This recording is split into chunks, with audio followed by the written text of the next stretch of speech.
નમસ્કાર મિત્રો, ગુજ્જુ હેલ્થ જર્નીમાં આપનું સ્વાગત છે। મિત્રો, આ 7 વસ્તુઓ ન ખાતા આખી જિંદગી કિડની રહેશે નવા જેવી। મિત્રો, આજે ભારત દેશમાં એક એવી સાયલેન્ટ ક્રાઇસિસ એટલે કે એવી ગુપ્ત મહામારી ચાલી રહી છે જેના વિશે દેશની એક ખૂબ મોટી વસ્તીને અંદાજો પણ નથી। ICMRનો એક ડેટા કહે છે કે આજે ભારતમાં લગભગ 17% વયસ્ક વસ્તી ક્રોનિક કિડની ડિસીઝ એટલે કે કિડનીની ગંભીર બીમારીથી પીડિત છે। આનો અર્થ જાણો છો શું છે? દર 6 માંથી એક ભારતીયની કિડની ધીમે ધીમે અંદર ને અંદર દમ તોડી રહી છે। CKDનો અર્થ થાય છે કિડનીની કાર્યક્ષમતાનું ધીમે ધીમે અને લાંબા સમય સુધી ઓછું થવું। અને સૌથી ખતરનાક વાત જાણો છો શું છે? શરૂઆતના સ્ટેજમાં આનું કોઈ લક્ષણ દેખાતું નથી અને જ્યાં સુધી ખબર પડે છે ત્યાં સુધીમાં ઘણું મોડું થઈ ગયું હોય છે। પરંતુ ગભરાશો નહીં, આજે હું તમને આના લક્ષણો પણ જણાવીશ, આની પાછળનું અસલી વિજ્ઞાન પણ સમજાવીશ અને 7 એવી વસ્તુઓ વિશે પણ જણાવીશ જેને તમે હેલ્ધી સમજીને રોજે ખાઈ રહ્યા છો, પરંતુ તે તમારી નબળી કિડની માટે કોઈ ધીમા ઝેરથી કમ નથી। સાથે જ એવા 4 સુપરફૂડ પણ જણાવીશ જે તમારી થાકેલી કિડનીને નવું જીવન આપશે।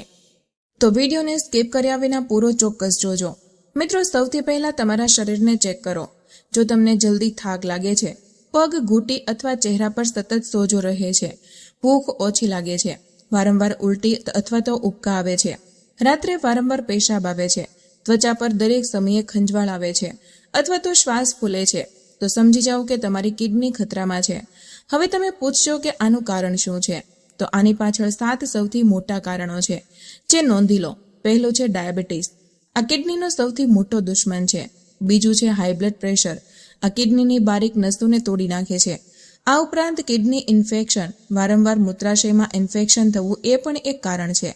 આની સાથે જ જો વારંવાર પથરી થઈ રહી છે તો તે પણ સમસ્યા ઊભી કરી શકે છે। વારંવાર પથરી થવાથી યુરિનનો રસ્તો રોકાઈ જાય છે। આ ઉપરાંત આનુવંશિક પણ હોય છે। અને સૌથી મહત્વપૂર્ણ વાત સાંભળી લો, વિચાર્યા વગર તમે જે દર્દ નિવારક દવાઓ ખાઓ છો તે કિડનીને સીધું ડેમેજ કરે છે। આ વાતોનું ધ્યાન રાખજો। મિત્રો, જ્યારે તમારી કિડની 100% હેલ્ધી હોય છે તો તેની GFR એટલે કે ફિલ્ટર કરવાની ક્ષમતા 90 ml પ્રતિ મિનિટ કે તેનાથી વધારે હોય છે, પરંતુ સ્ટેજ 3માં આ ઘટીને 30 થી 60 અને સ્ટેજ 4માં માત્ર 15 થી 30 ml પ્રતિ મિનિટ રહી જાય છે। અવારનવાર ડોક્ટર એવું કહે છે કે પ્રોટીન ખાવાનું બંધ કરો, પરંતુ આ અડધું અધૂરું સત્ય છે। તમે જે પણ પ્રોટીન ખાઓ છો તેને પ્રોસેસ કરવાનું કામ તમારી કિડનીનું જ હોય છે। પ્રોટીન પચવાથી યુરિયા, નાઇટ્રોજન, ફોસ્ફરસ અને યુરિક એસિડ જેવા કચરો બને છે જેને ગાળીને બહાર કાઢવાનું કામ કિડનીનું હોય છે।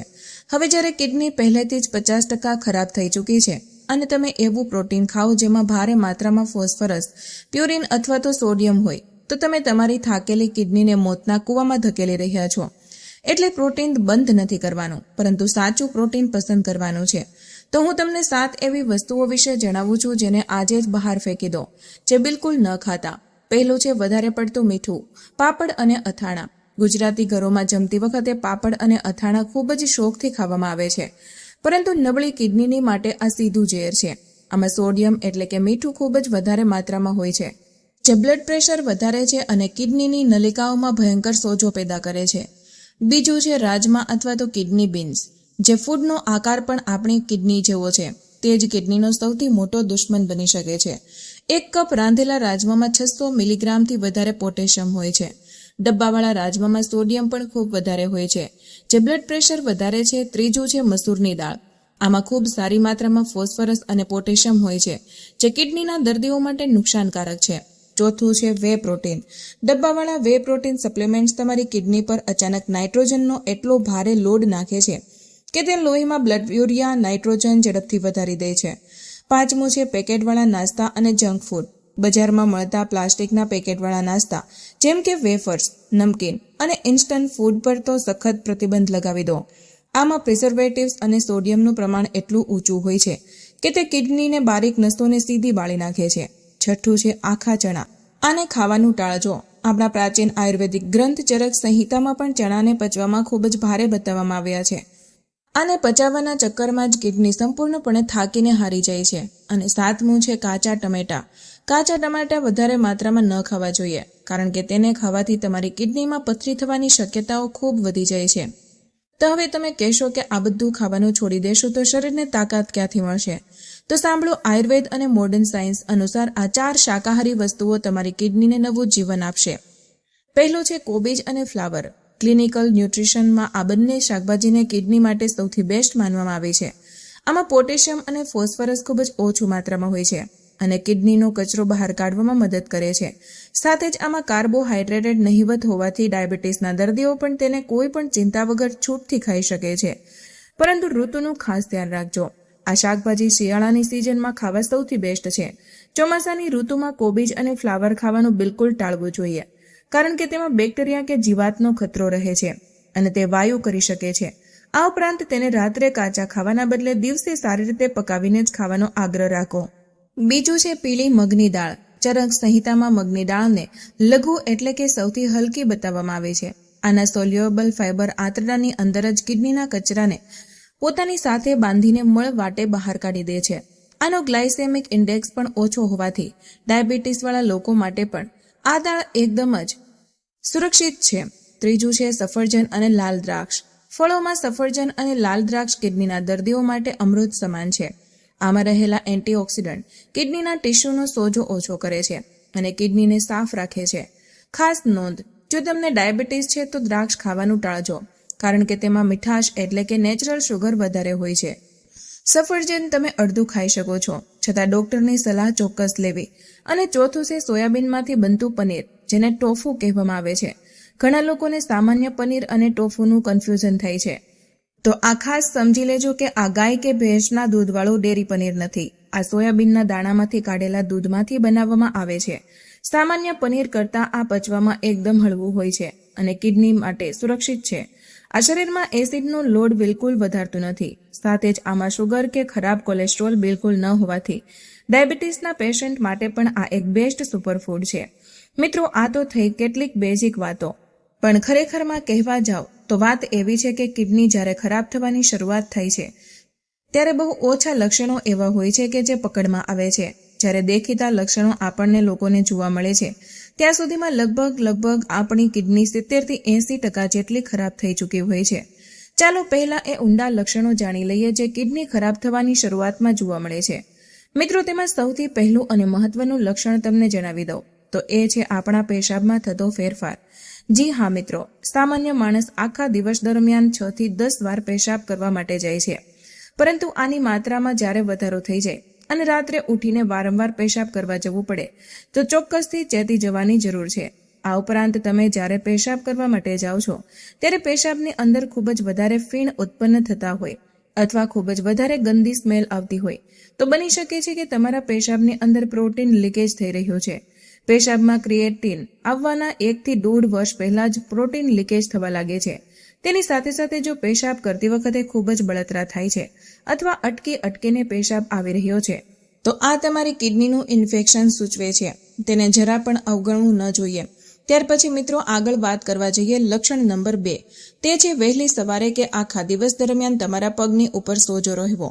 તેને દબાવતા જ ખાડો પડી જાય છે. તરત જ પાછો સરખો નથી થતો અને 15 થી 20 સેકન્ડથી વધારે સમય લાગે છે.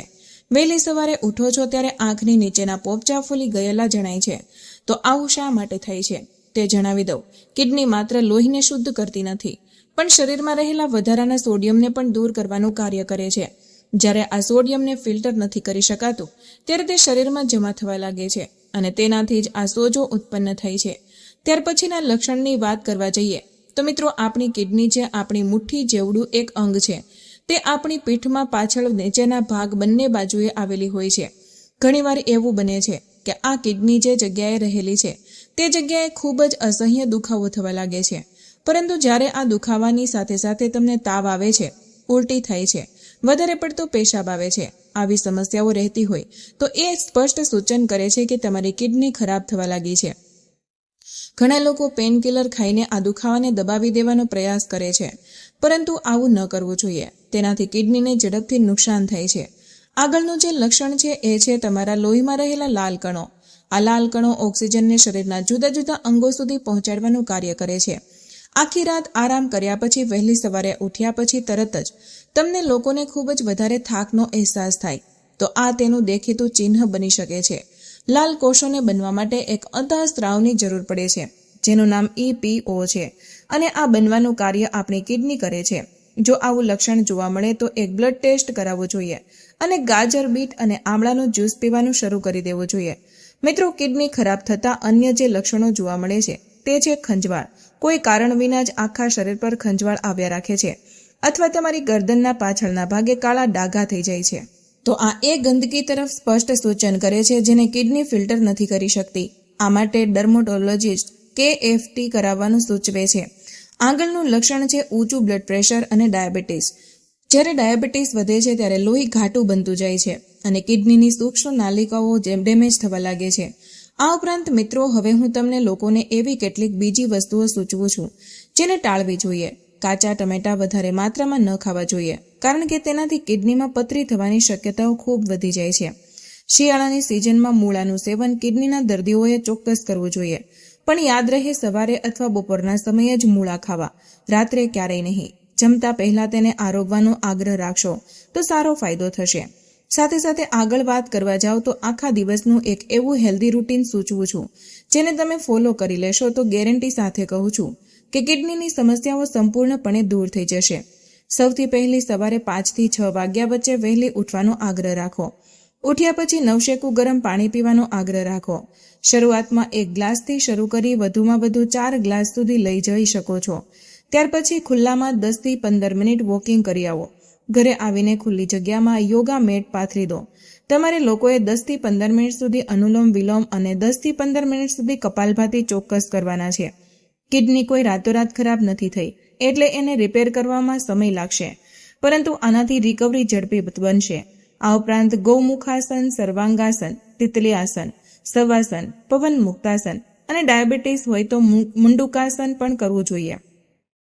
અને જો શરીર બરાબર સાથ આપે તો 15 થી 20 મિનિટ સૂર્ય નમસ્કાર કરવા જોઈએ. આ બધું કર્યા પછી 45 મિનિટ સુધી કે 1 કલાક સુધી કંઈ જ ન ખાવું જોઈએ. અને 1 કલાક પછી સવારનો નાસ્તો કરો. બજારમાં ભજીયા કે ગાંઠિયા એવોઇડ કરો અને ઘરનો નાસ્તો જ ખાવો. બપોરના સમયે ભોજન કરતા પહેલા એક નાની વાટકી ભરીને સલાડ ચાવીને ખાવું જોઈએ, જેમાં કાકડી, મૂળા, ગાજર, બીટ વગેરે લઈ શકાય. બપોરના ભોજનમાં માત્ર ઘઉંની રોટલી ખાવાના બદલે દેશી અનાજ કે જેને આપણે મિલેટ્સ કહીએ છીએ, એટલે કે બાજરો, મકાઈ, જુવાર, રાગી, જવ, તેનો ઉપયોગ કરવો જોઈએ. જો ઘઉંની રોટલી ખાવ તો 4ના બદલે 3 કરી દો અને શાકની માત્રા 2 વાટકી કરી દો. ભોજન સાથે 1 વાટકી દહીં કે છાશનું સેવન કરવું. દહીં, છાશ સિવાયની અન્ય સફેદ વસ્તુઓ જેમ કે મીઠું, મેંદો અને ખાંડથી બને તેટલું દૂર રહો. ભોજન પૂરું કર્યા પછી 1 ચમચી જેટલી વરિયાળી ચાવીને ખાવાનો આગ્રહ રાખવો. હવે અગત્યનો સમય આવે છે સાંજનો. સાંજે ભૂખ લાગે ત્યારે ઘણા લોકો બહારના પડીકા કે લારીએ પહોંચી જાય છે. આ વસ્તુઓ જ કિડનીને ખરાબ કરે છે. તેના બદલામાં થોડું ગરમ પાણી પીવો. જો એ શક્ય ન બને તો સવારે પલાળેલા ડ્રાયફ્રૂટ્સ ખાઈ શકો, અથવા તો મખાના લઈ આવો અને દેશી ગાયના ઘીમાં શેકીને ઉપર સંચળ ભભરાવીને ખાઓ. હવે મિત્રો, એક એવો નિયમ તમને આપવાનો છે જે આ બધા નિયમો પર ભારે પડી જશે અને કિડનીની તમામ સમસ્યાઓ દૂર કરી દેશે. એ નિયમ છે દિવસનું છેલ્લું ભોજન, એટલે કે રાત્રિનું જમવાનું, જે સાંજે 7 વાગ્યા પહેલા ગમે તેમ કરીને પૂરું કરી લેવું અને તે હળવું રાખવું. તમે લોકોએ ખેડૂત મિત્રો, દાદા દાદી અને પક્ષીઓને જોયા હશે. તેઓ 7 વાગ્યા પહેલા જમી લે છે. આવું શા માટે? તો જ્યારે સૂર્યોદય થાય છે ત્યારે આપણી જઠરાગ્નિ સતેજ હોય છે અને સૂર્યાસ્ત થતાં તે મંદ પડે છે. રાત્રે 7 વાગ્યા પહેલા હળવો ખોરાક લઈ લીધો હશે તો તે 10 થી 11 વાગ્યા સુધીમાં પચી જશે.